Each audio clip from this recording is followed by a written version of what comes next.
Meninos, bom dia. Oficialmente, então, a partir de agora a gente começa a nossa aula, né? E a partir desse momento, os senhoritos e as senhoritas estão sendo gravados. Verdade, estão sendo gravados. Passaram perfume, né? Estão todos bem, todos lindos e lindas do lado de lá. Tem ninguém deitado, não, né? Tem ninguém dormindo, não, né, Juliano? Né, Camilo? Tem ninguém cochilando, não, né? Tá todo mundo aí firme. Beleza, olha que maravilha. Todo mundo firme do lado de lá. Então, a nossa gravação está começando, você está sendo gravado, essa gravação vai para a posteridade. Camille, quando você estiver com 90 anos, viajando lá morando na Europa, muito rica, muito bem sucedida, uma artista talentosa e famosa, vai pegar essa gravação, né, e vai olhar e falar, no dia 10 de agosto de 2020, eu participei da aula de filosofia com o professor Flávio, né, e aquela aula estava sendo gravada e o professor falou meu nome. Quem sabe, né? Vá saber. Vá que até lá o mundo já tenha acabado, né, Camilo? Não sei não. A julgar pelos últimos acontecimentos, não sei, esse negócio está dando para a gente ficar um pouquinho de medo. O troço está meio bagunçado. Não sei se o mundo tem acabado até lá. Espero que não, né? Espero que não. Vamos pensar positivo, Camille, que tudo no fim vai dar certo, que tudo no final está dando certo. Minha mãe fala, se não deu certo é porque ainda não é o fim. Não sei, vai que no senso comum dela ela também tem a razão, né? Mas, enfim, bora lá para o que nós viemos fazer efetivamente. Meus queridos, eu vou retomar duas ideias que não tinham ficado anteriormente pendentes, para a partir dessas duas ideias a gente começar a nossa discussão aqui, a gente começar a nossa reflexão, né? Pegar aqui 2 pontos de partida e a partir deles a gente segue. Nós estamos confrontando 2 teorias sobre o conhecimento, correto? O objeto da nossa discussão é a questão do conhecimento. Esse é o primeiro ponto. Você tem que colocar isso aí, não cintilante, fotografar na sua mente, gravar isso na sua mente, porque senão tudo que eu vou falar aqui vai ficar entrando aqui e saindo cá, para não dizer outra coisa. Tá? Esse é o primeiro ponto que você tem que ter em mente. O objeto do nosso estudo, o objeto da nossa análise, o foco do nosso olhar é a questão do conhecimento. Tranquilo? Depois a gente está problematizando 2 teorias sobre a natureza do conhecimento. Tá? Conhecimento é o quê? Ele é de que ordem? Ele é de que natureza? Tá ligadinha, Jennifer? Tá ligadinho, João? Tá ligadinho, Nicolas? Como é que nós conhecemos? Jennifer tá atualizadíssima lá, tô ligadaça, professor. Como que nós conhecemos? Aí a gente está pegando 2 teorias e confrontando essas 2 teorias. Quais são essas 2 teorias? Platão e o outro, quem é o outro? Platão me lembra aí que eu esqueci? Bati a cabeça na cadeira e esqueci? Vamos ver quem vai lembrar do lado de lá. Ixi, não vai lembrar não, hein? Não está prestando atenção na aula passada, não. Lembra, Juliana? Lembra, Júlia? Platão e quem que a gente está colocando para dialogar? Lembra, João Pedro? Platão e quem? Deu esquecimento lá. Deu esquecimento. Pois é. A gente está colocando para dialogar Platão e alguém aí. Vamos ver se lembra esse nome desse alguém. Nós já falamos do Platão, trabalhamos essa perspectiva do conhecimento racional, né? Essa valorização do conhecimento racional. Vitor, salvou minha pátria, Vitor. Vitor, nossa, vou até dar um ponto a mais para o Vitor aqui, ó. Vitor salvou minha pátria, justamente esse, Platão e Aristóteles, gente. Não pode esquecer, não. Platão e Aristóteles. São os dois que nós colocamos para dialogar sobre essa questão do conhecimento. Agora que você percebeu o filtro, né, João? Pois é. Então, Platão e Aristóteles, que nós colocamos esses dois camaradas para dialogar, para conversar. E aí nós falamos que o Platão tinha uma valorização da perspectiva racional do conhecimento, enquanto o conhecimento racional é aquele conhecimento que nos leva a determinadas certezas, o conhecimento da opinião nos leva ao engano, a doxa e a episteme. Nós já falamos disso aqui várias vezes. Então, Platão está valorizando a razão na aquisição do conhecimento, no ato de conhecer. Conhecer é um ato da razão, né? Pelo menos se tratando dos conhecimentos puros, dos conhecimentos perfeitos. Tranquilo?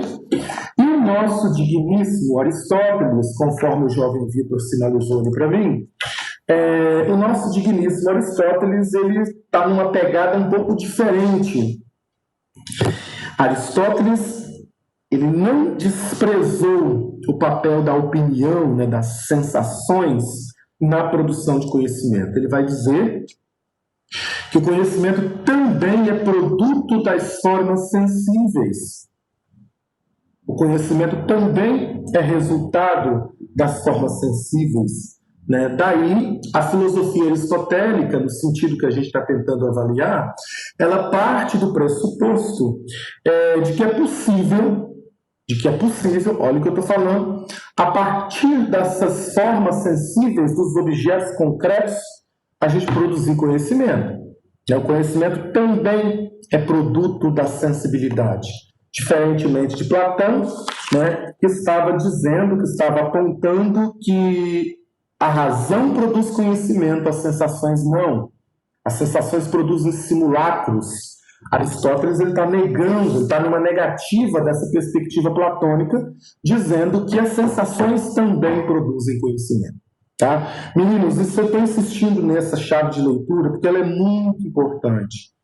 Já caiu várias questões no Enem, processos seletivos que tem filosofia, eles gostam de cobrar essa polarização, né? essa visão, vamos dizer assim, esse confronto, esse conflito entre esses dois pensadores acerca da natureza do conhecimento. Tá?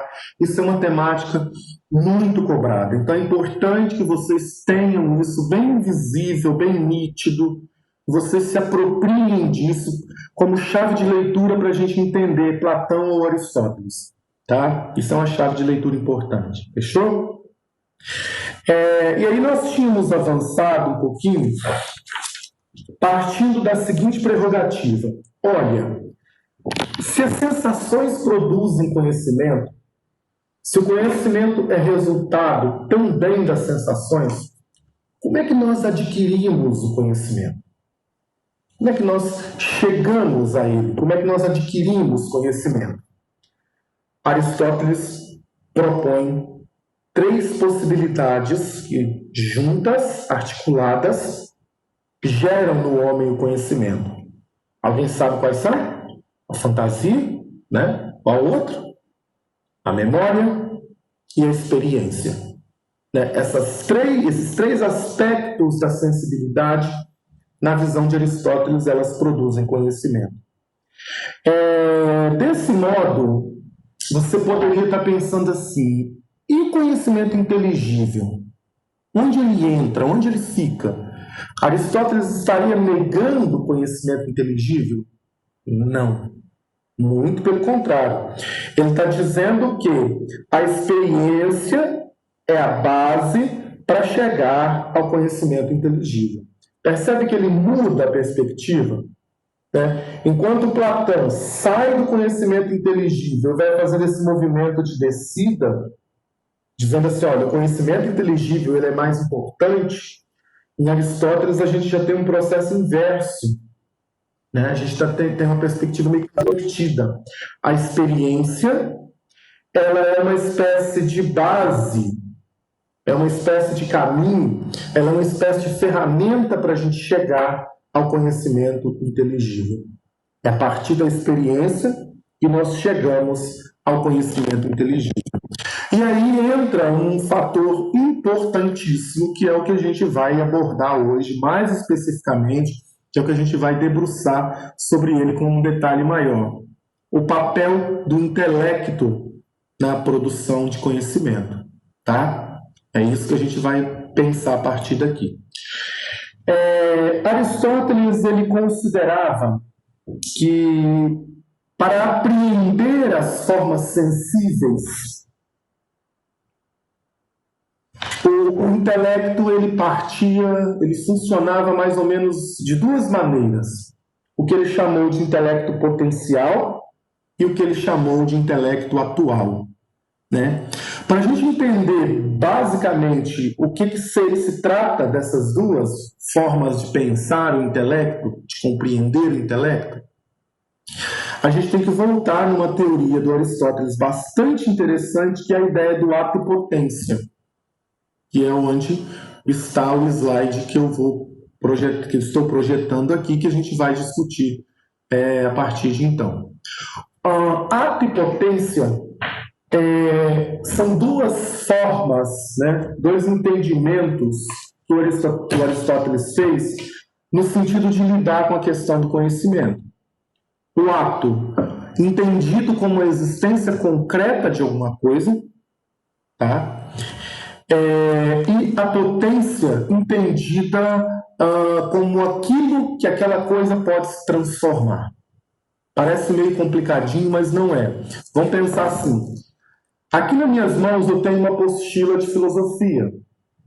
Essa apostila de filosofia, nesse momento, ela é um ato. Por que ela é um ato? Porque ela é um objeto concreto, né? É algo concreto que eu tenho em mãos. Ela pode se tornar, por exemplo, um suporte para escorar alguma coisa se eu assim a utilizar. Ela pode se tornar cinza se eu, por exemplo, a queimar. Ela pode se tornar uma arma se eu, por exemplo, pegar e dar um soquete com ela na cabeça de alguém. Então, o ato é aquilo que algo é na sua existência concreta, tá? A potência é aquilo que esse algo pode se transformar na sua representação. Vamos pegar aqui alguns exemplos que eu projetei aqui para a gente analisar isso. Vamos analisar uma semente. Uma semente pode se transformar em árvore. Acompanhe o raciocínio aí. Uma semente pode se transformar em árvore. Essa árvore pode se transformar em frutos, mesa ou casa. Percebe? Então eu posso dizer que a semente em ato, ela potencializa essas três possibilidades aqui, pelo menos. A semente em ato potencialmente pode se transformar em fruto, árvore, fruto, mesa, madeira. Acompanhando o raciocínio? Então, o que o Aristóteles ele vai entender a partir daí? O intelecto atual é aquilo que a coisa é, né? Aquilo que eu lido na sua forma concreta, na sua maneira concreta, na sua realidade concreta. O intelecto potencial está relacionado àquilo que algo pode ser, né? Então, o intelecto atual eu utilizo, de certa forma, para apreender a possibilidade que algo pode se transformar. Vamos pensar outro exemplo aqui. Um bloco de mármore. Um bloco de mármore, ele pode se transformar numa estátua. Uma estátua pode se transformar num pó de mármore. Um pó de mármore pode se transformar em N outras possibilidades. Então, percebe dentro dessa relação que a gente está numa espécie de movimento de que uma coisa vai conduzindo à percepção de outra coisa. Isso, resumidamente, bem resumido, para a gente não estender muito, eu estou considerando aqui que, a partir da minha capacidade de apreensão das coisas, e essa capacidade de apreensão das coisas, ela se dá muito no nosso intelecto, nós vamos gerando coisas novas, nós vamos abstraindo, nós vamos produzindo conhecimentos novos. Tá? Essa teoria do conhecimento aristotélica, então, ela vai considerar o papel, né, dos processos de abstração na formulação do conhecimento. Resumão, gente, bem resumido mesmo. Eu relaciono com alguma coisa de algum modo. Toquei em algo quente, queimei. Eu, a partir dessa experiência do queimar, eu já vou formular no meu intelecto algum tipo de compreensão de que aquilo é quente. Eu vou sintetizar no meu intelecto a compreensão de que eu não posso tocar naquilo, que aquilo vai me queimar novamente. Né? Então, percebem vocês que o tempo todo, dentro da proposta, né, da teoria do conhecimento apresentada por Aristóteles, a gente está tendo uma supervalorização dos papéis sensíveis, dos processos sensíveis na aquisição do conhecimento. Tá? Isso é importante para a gente entender, então, que dentro da teoria do conhecimento aristotélico há um lugar bem expressivo para o papel das sensibilidades, né, para as formas sensíveis na produção, aí, na aquisição do conhecimento. Tá? Diferentemente de Platão, que nós tínhamos uma supervalorização da razão, né, e uma negação da experiência no ato de conhecer. Aqui não. Aqui nós já temos uma valorização também das experiências, né, das sensibilidades nos processos de aquisição do conhecimento. Fechou? A gente fecha essa parte. Vamos tentar fazer um exercício prático para a gente entender melhor isso, que às vezes a teoria fica muito vaga, e principalmente se tratando de uma teoria bem distante de nós, por muitas vezes, a gente considera isso um pouco vago e a gente às vezes não entende muito isso. Vamos fazer um exercício junto, que está na sequência aí do material, do nosso capítulo, né, lá na página 15. Vão comigo até lá, quem está acompanhando aí pelo material, por gentileza. Vão até a página 15. Vamos tentar fazer juntos esse exercício para a gente trabalhar melhor essa teoria, né, acerca da possibilidade do conhecimento. Fechou? Alguém poderia fazer para mim a leitura desse texto, gente? Alguém poderia fazer para mim a leitura? Para eu descansar um pouquinho a minha garganta e vocês poderem participar ao mesmo tempo? É um texto curto, 2 parágrafos, tá? Não tem nada absurdamente grande. Quem é que poderia fazer a leitura? Cri, cri, cri, cri. Eles estão quietinhos do lado de lá, né? E quando fica todo mundo quietinho, fico preocupado do lado de cá. A Diana está dizendo que está sem microfone. Quem é que está com um microfone bom aí poderia fazer para a gente a leitura? Ninguém? Ninguém? Poxa, ótimo. Muito obrigado, Maria Fernanda. Vai lá, jovem. Faz para a gente a leitura desse texto, então. Tá me escutando, professor? Perfeitamente. Beleza. Você abaixa um pouquinho que eu vou fazer pela tela do computador a leitura. Ótimo, perfeito. Pode ir, Maria. Peraí que tá carregando pra mim. Quebradeiras de coco Babaçu. Entre a Caatinga e o Cerrado, nos estados do Maranhão, Piauí, Tocantins e Pará, vivem as mulheres quebradeiras de coco Babaçu. Elas são mais de 300 mil mulheres trabalhadoras rurais que vivem em função do extrativismo do babaçu, uma das mais importantes palmeiras brasileiras.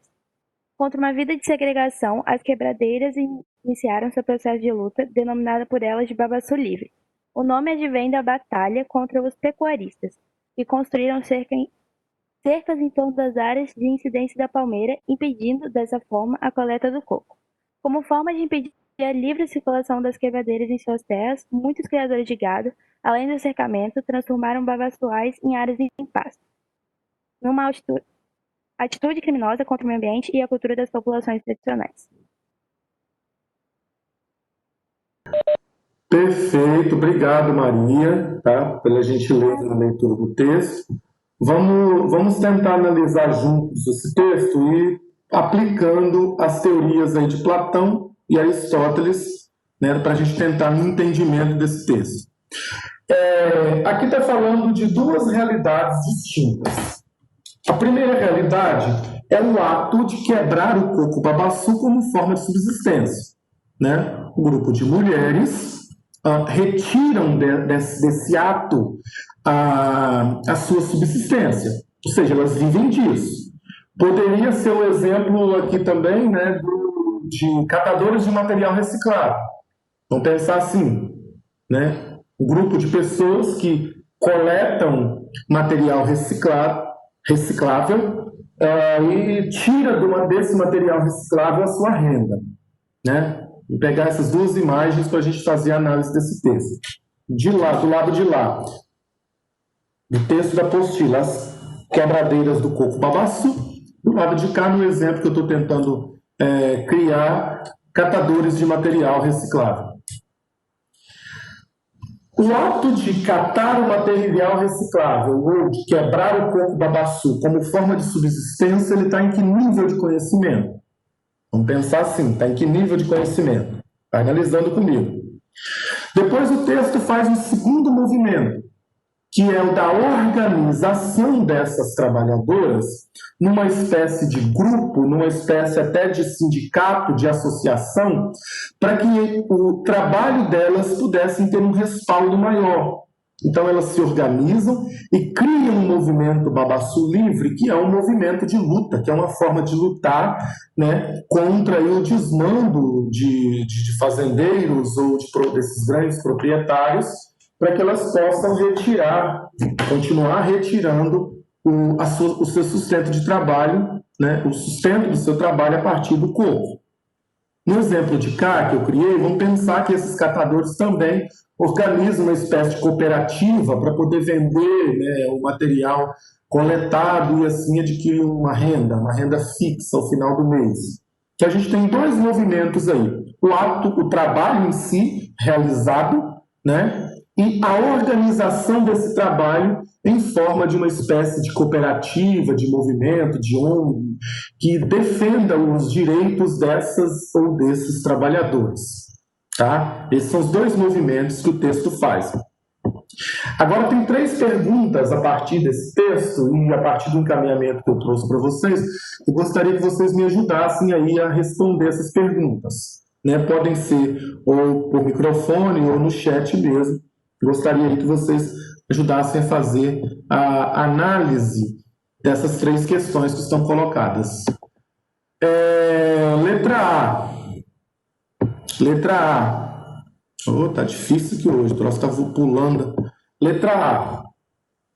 Que tipo de conhecimento, preste atenção nessa pergunta, que tipo de conhecimento as quebradeiras de coco revelam na execução dos seus trabalhos? Que tipo de conhecimento eu tenho aí? É um conhecimento prático? É um conhecimento intelectual? Que tipo de conhecimento vocês acham que essas trabalhadoras, no caso, as quebradeiras do coco babaçu, ou no meu exemplo, os catadores de material reciclável, que tipo de conhecimento essas pessoas revelam na execução dos seus trabalhos? Qual é a natureza desse conhecimento, gente? Qual é a natureza? E aí? O Arthur Ribeiro está apontando ali que seria um conhecimento prático. Mais alguém? Esse conhecimento prático, Arthur, nós poderíamos chamá-lo de que nome aqui, dentro dessas categorias que a gente está analisando? Inteligível ou sensível? Concordo com a sua resposta, mas só dar uma nomenclatura para ela aí dentro dos termos que nós usamos. Ele é inteligível ou ele é sensível? E aí? Ajudem o Arthur ali, gente. Cadê o primeiro ano? Primeiro ano A, primeiro ano B. Cadê esses meninos maravilhosos? Está todo mundo quietinho do lado de lá. Esse tipo de conhecimento aqui, o Arthur chamou de conhecimento prático. Concordo, né? Na execução dos seus trabalhos, essas trabalhadoras elas estão executando o conhecimento prático. Perfeito, o conhecimento prático. O conhecimento prático, ele é da ordem do inteligível ou ele é da ordem do sensível? O Arthur está dizendo ali que é do inteligível. Alguém poderia ajudá-lo? Vamos, gente, vocês estão muito paradinhos aí. Bora lá, vamos participar. Vamos participar. Jennifer, concordo com o Arthur? Pode escrever. Diana, concorda aí com o Arthur? Ele está falando que é um conhecimento. Concorda, Jennifer? Concorda, Ana Luísa? Thaís? E aí, João? E aí, Isabela?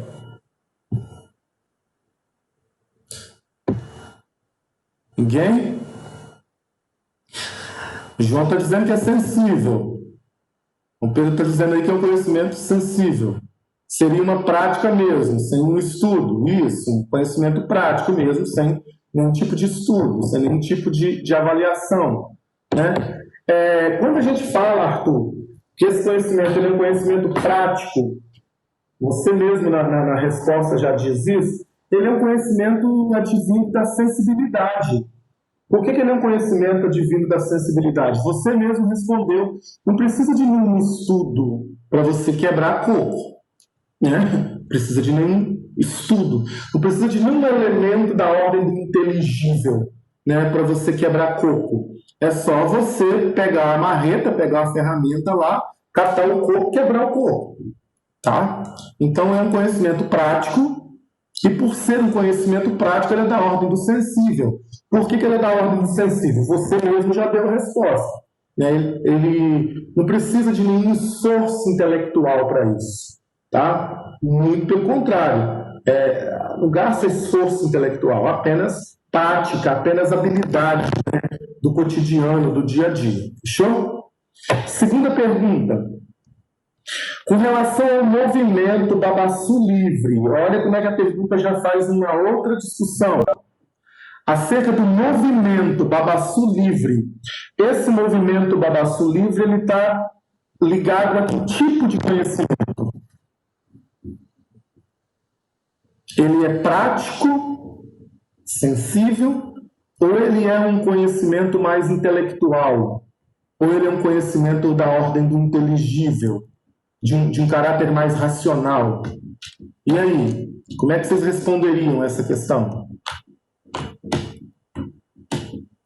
Ninguém? Ninguém arrisca? Eles estão muito quietinhos do lado de lá hoje. O Babassu Livre, enquanto movimento, eu posso analisá-lo, né, como sendo um conhecimento da ordem mais intelectual, um conhecimento mais racional, né, um conhecimento mais inteligível. Por que ele é mais inteligível? Pressupõe um movimento, pressupõe uma organização, pressupõe um esforço para se pensar. Né? Então a gente está ligado aí a um conhecimento de caráter mais inteligível, né, mais intelectual. E a terceira, agora vamos aplicar a teoria. Nós já falamos aí de dois tipos de conhecimento dentro desse exemplo. O prático, sensível, que é o ato de quebrar o corpo em si, né? E o conhecimento inteligível como sendo o ato de organizar um movimento no sentido de respaldar, de refletir, de pensar o trabalho dessas mulheres quebradeiras do coco babassu. Né? Então a gente tem dois tipos de conhecimento interagindo aí dentro desse nosso exemplo. O prático, o sensível e o inteligível. Agora vamos analisar a terceira e última pergunta, a letra C. Como você imagina, já podem ir pensando, pessoas, escrevendo no chat aí para a gente não perder muito tempo. Como vocês imaginam que Aristóteles e Platão se posicionariam em relação ao conhecimento expressos pelas quebradeiras do coco babassu? Como é que vocês imaginam que Platão e Aristóteles se posicionariam em relação a esse conhecimento produzido por essas mulheres? João, como é que você acha que eles se posicionariam? Fernanda, Lucas, Camille, Diana, Arthur, Thaís, como é que vocês acham que eles se posicionariam? Júlia, vão pensando aí um pouquinho. Um minutinho para pensar. Vou dar um minutinho para vocês pensarem aí, para analisar a questão, e depois eu quero respostas ali no chat, tá? Depois eu quero resposta. Tchan, tchan, tchan, tchan. Vão analisando. A gente tem dois movimentos aí em relação ao conhecimento. E a gente está analisando esse exemplo do coco babaçu em relação a esses dois movimentos. Com qual desses movimentos Aristóteles concordaria ou se identificaria? Com qual desses movimentos Platão se identificaria? Se a gente fosse aplicar a teoria desses dois caras a esse exemplo. Prontinho? Quem vai ser o primeiro corajoso ou a primeira corajosa a abrir o microfone ou escrever e dar a resposta? Quem vai ser o primeiro corajoso? Ninguém? Não? O Arthur está dizendo que nem faz ideia.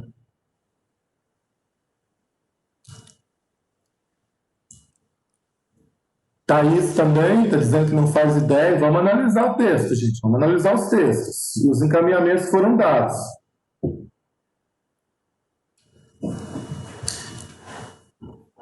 Quem é que arrisca a dizer?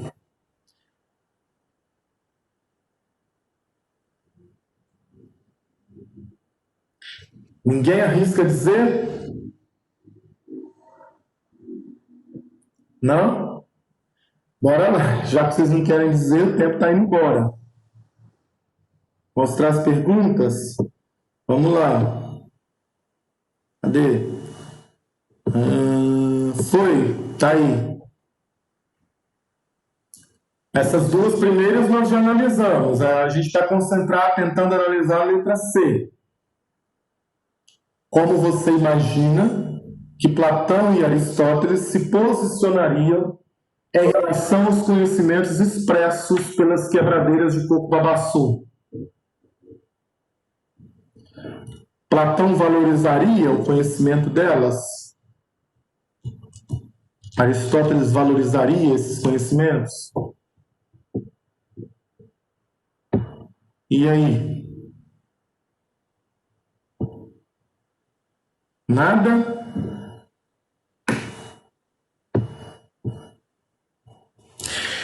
Então, já que vocês não querem falar, vamos lá. A gente precisa partir para frente, porque não dá para ficar esperando as bênçãos desse dia aí, né? A gente tem duas chaves de leitura para essa questão. A primeira é considerar o seguinte: Platão, do ponto de vista prático, Platão negaria esses conhecimentos, né? Por quê? Platão está valorizando o conhecimento intelectual, o conhecimento inteligível. Então, ele tenderia a negar esses conhecimentos práticos, dizer que esses conhecimentos práticos não são conhecimentos verdadeiros, não são conhecimentos puros, tá? Ao contrário, Aristóteles tenderia a valorizar os conhecimentos práticos, esses saberes práticos, né? Ao dizer que esses conhecimentos também são conhecimentos. Uma vez que, para Aristóteles, os conhecimentos vindos da sensibilidade também são formas de conhecimento, né? Platão negaria, Aristóteles valorizaria esse conhecimento. Tá? Esse é o encaminhamento que a gente pode pensar a partir dessa questão da letra C. Né? Aristóteles está enfatizando bastante os conhecimentos vindos das experiências. Esses conhecimentos vindos das experiências, eles também são considerados saberes, eles também são considerados conhecimentos. Em contrapartida, o Platão está muito preocupado, né, em enfatizar o conhecimento inteligível, o conhecimento intelectual. Fechou? Gente, eu estou insistindo nisso porque todas as questões envolvendo Platão e Aristóteles sobre teoria do conhecimento, elas vão partir desse entendimento, tá? Elas vão partir desse entendimento, pode ter certeza disso. O Enem cobra bastante questões nesse sentido, outros processos seletivos que têm filosofia nas suas grades cobram bastante isso. Então, assim, é bom a gente já ir antenando, já que o nosso aluno do ensino médio, a gente prepara esse aluno com foco no Enem, é bom a gente já ir trazendo essas questões, né, deixando essas questões à tona, porque elas são interessantes. Mesmo sendo um conhecimento não tão difícil, acho que valorizaria. Sim, Arthur, é por aí mesmo, tá? Por aí mesmo. Beleza? Fechou? Então, tá. Se não tem mais nada para acrescentar acerca disso, dúvida e tal, eu vou encerrar aqui a nossa gravação, mas fiquem por aí, não saiam, que a gente tem até 11h20 e eu tenho 5 minutinhos aí para dar um recadinho do coração para vocês, tá?